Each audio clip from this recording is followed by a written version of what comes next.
Igsoon ko ni Kristo, kumusta?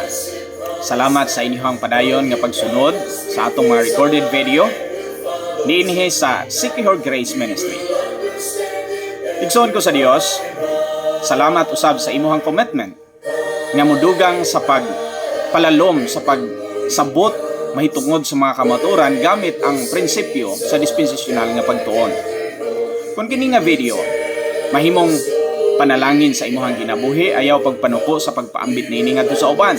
Ug kung nagatinguha ka man nga mopaambit usab niini in person ngadto sa mga tawo nga gusto nimong makakaton, pwede nimo nga i-message ako aron ihatag nako nimo ang mga lessons nga imong gikinahanglan nga atong makita o imong masunod niining mao nga recorded video.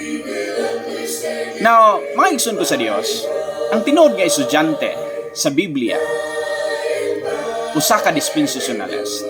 Unsa ang dispensationalist? A dispensationalist is a person who believes the Bible that God means what He says and says what He means, and who has learned to recognize important differences that are found throughout history. Yes, husto ka. Adunay gitawag nga mga important differences that are found in the Holy Scripture. Rason nganong gikinahanglan kita magatuki sa mga kamaturan sa Biblia sumala sa husto nga pagbahin-bahin niini. Tungod kay adunay mga pamaagi nga gigamit sa Dios sa pagdumala ngadto sa mga katawhan sa milabay nga panahon apan dili na ug wala na niya gamita nga pamaagi sa aduha nga panahon. Masama na lamang sa usa ka sanglitanan. Sa panahon ni Presidente Marcos nga father, aduna siya kwarta nga gigamit usab sa ihang nga panahon. Ug sa kasamtangan nga presidente nga mao si Bongbong Marcos, aduna na say bag-o nga kwarta. Ang pangutana, ang kwarta ba nga panahon sa iyang amahan magamit pa sa ato ang panahon? Dili na. Kabahin siya sa kasaysayan, apan kini dili na mapuslanon sumala sa katuyuan niini sa ato ang panahon. Tungod kay giimplementa na ang kabaguhan. Maingon man usab diha sa balaang kasulatan. Busa to kayo nato, unsa di ang pulong dispensasyon? Ang dispensasyon, mga igsoon ko sa Ginoo, kini makita nato sa Biblia kaupat kahigayon diha sa bag-ong tugon. Una, ato kining mabasa sa Ephesians 1:10 matud pa that in the dispensation of the fullness of time, take note, dispensation of the fullness of time, He might gather together in one all things in Christ, both which are in heaven and which are on earth, even in Him. So dunay gitawag din sa Biblia nga dispensation of the fullness of time. Now, ikaduha, Ephesians chapter 3 verse 2. Matud pa dinhi sa mao nga passage ingon siya, if ye have heard of the dispensation of the grace of God, which is given me to your word. Dunay ikaduha nga makita nato dinhi nga word nga dispensation, o ang phrase dinhi mao nga dispensation of the grace of God. Matud pa ni Apostol Pablo, kining dispensation of the grace of God was given to him and then to us. Pinaagi kaniya.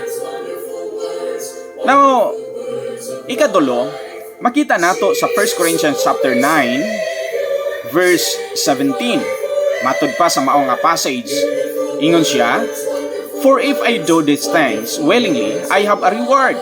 But if against my will, a dispensation of the gospel is committed unto me. You see? So dunay gitawag nga dispensation of the gospel which is committed to him. Usa kadispensasyon nga gipadayag o gitugyan lamang adto kaniya. Ikaupat, Colossians 1:25. Matud pa dinhi sa mao nga passage, ingon siya, whereof I am made a minister according to the dispensation of God, which is given to me for you to fulfill the word of God.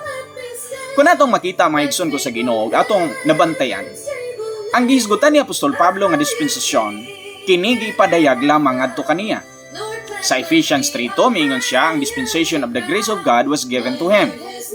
Sa 1 Corinthians 9:17 maingon man usab nga gikatugyan kini ngadto kaniya. Maingon man usab sa Colosas 1:25. So kaupat kahigayon makita nato ang word nga dispensation.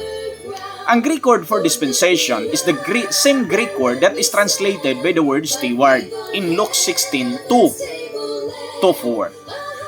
Pareho lang ni og Greek word nga gigamit ang word nga dispensation ug ang word nga stewardship diha sa Luke. Kaso lamang inani, ang pulong dispensasyon dili nimo makita sa bag-o nga mga translation o bag-o nga mga version. Sama pananglitan sa New International Version. Tungod kay gikuha kini nga pulong o gilisdan sa lahi nga pinulungan. Busa dili ka matingala nga dili ka kabasa ni ining mao nga word diha sa 4 ka verses nga ato karong gipadayag. Mabasa lamang kini nimo diha sa King James Version. Sa King James Version, busa ang atong advice sa magatuki ikaw sa balaang kasulatan, mas labing maayo nga King James Version ang imong paggagamiton. So, kung ang stewardship o ang word nga dispensation pareho di ay o Greek word nga gigamit since ang New Testament gisulat man sa pinulugang Griego na atong masabtan nga a dispensation is about stewardship. If we are to learn what a dispensation is, then we must learn something about stewardship. Ikaduha, tanaw nato ang pulong stewardship in connection sa word nga dispensation, since usa lang man di ay kini siya o Greek word nga gigamit. Ang pulong stewardship nagpasabot that God has put something into man's hand, and it is man's responsibility and privilege to handle it in the right way. Kay mao man ni ang konteksto sa gitawag nga pagkapinihalan o stewardship. Now, diha sa gitawag nato nga stewardship, adunay privileges ug adunay responsibilities. There are privileges and responsibilities in stewardship. Sama pananglitan, ang Dios nagbutang kang Abraham og mga dagko og kahibulungan mga saad.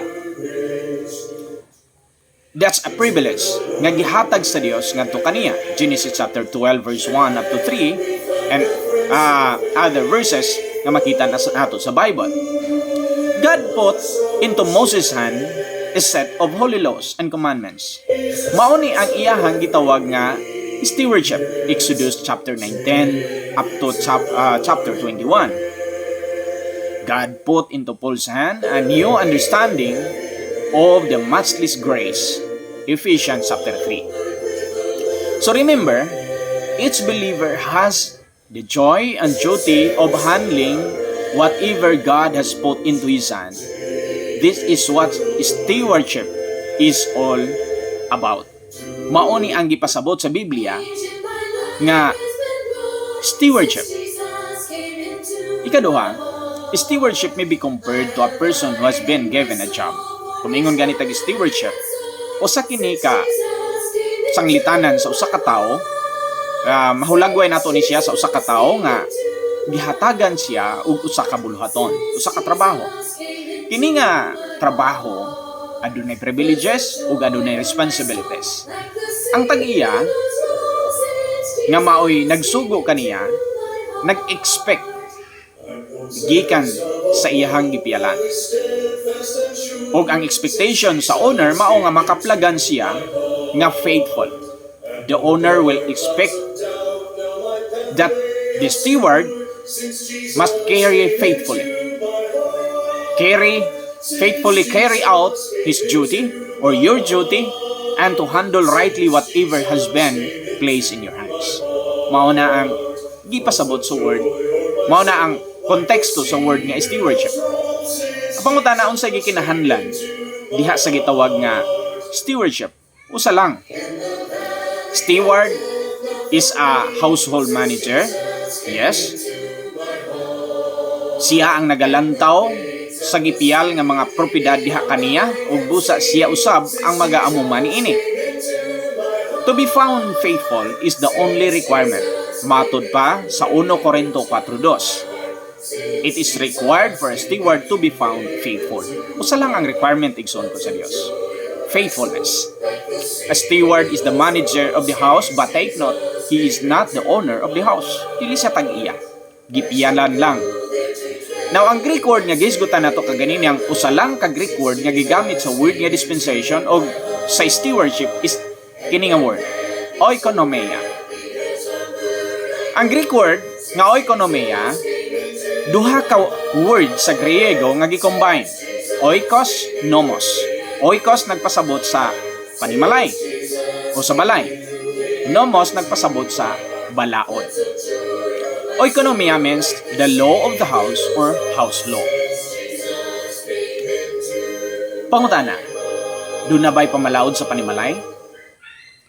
Doon na may gitawag nga house rules nga kinahanglan i-follow sa mga sakop sa panimalay? What if mosupak ang mga sakop sa panimalay sa house rules?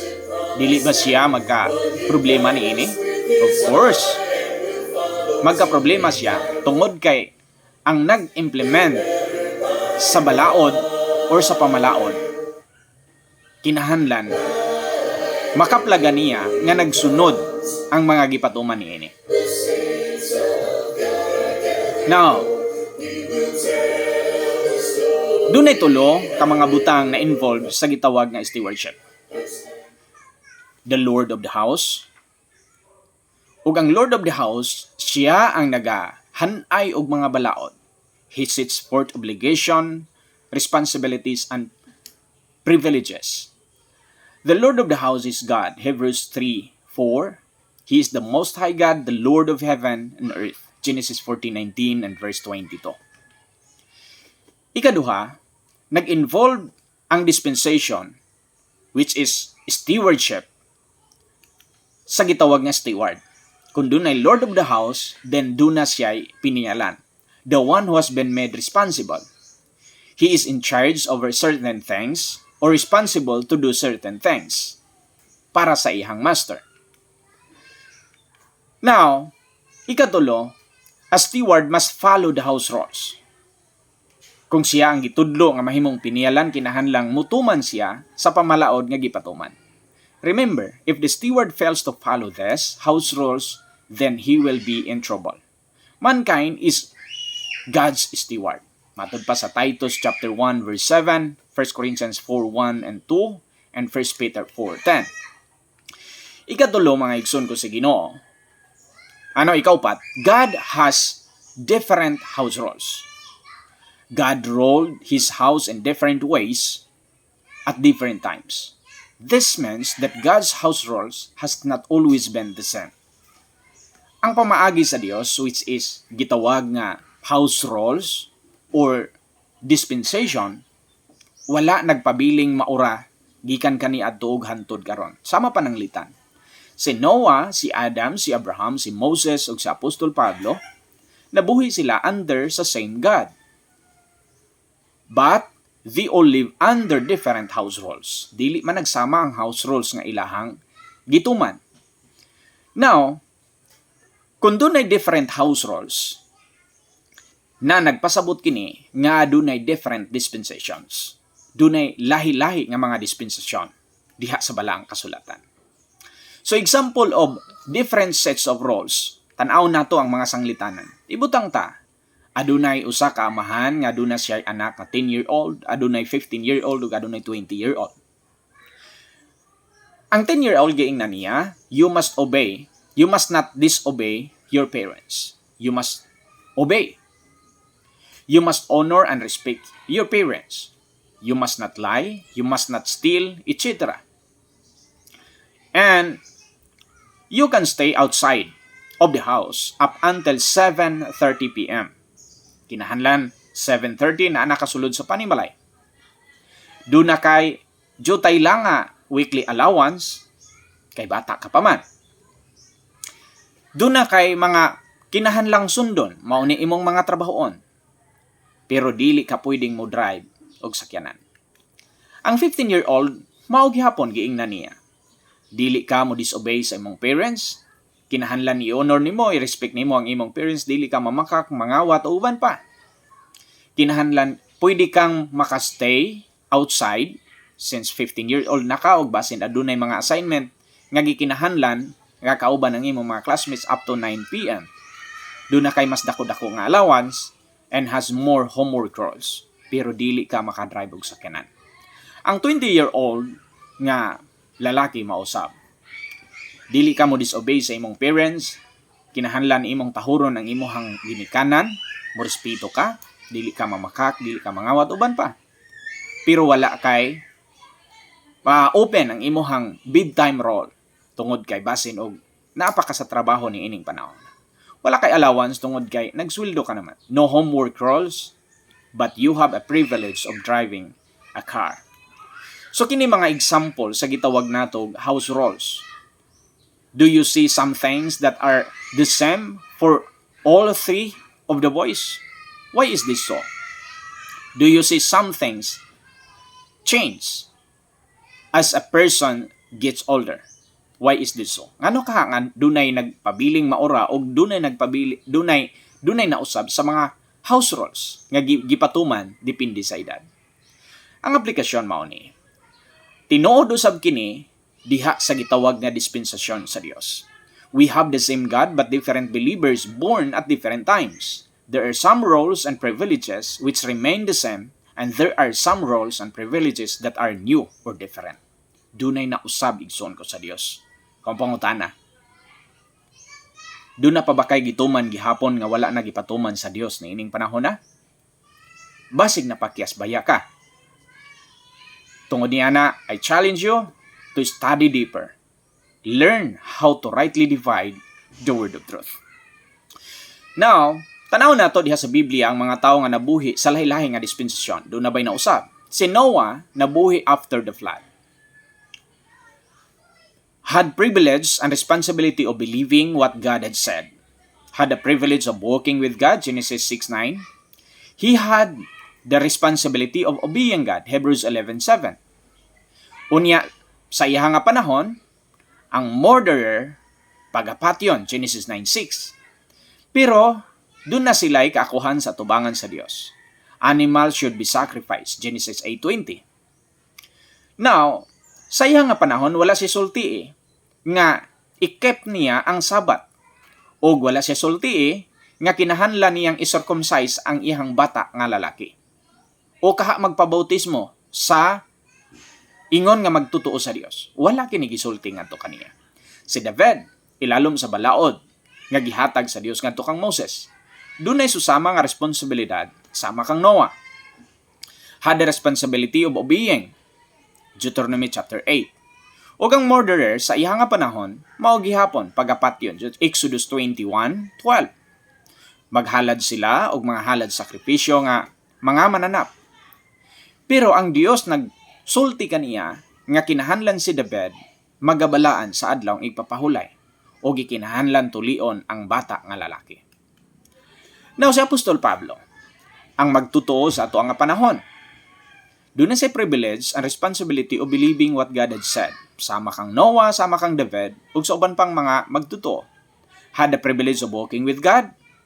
Had the responsibility of obeying God. Yes. Murderers should be put to death.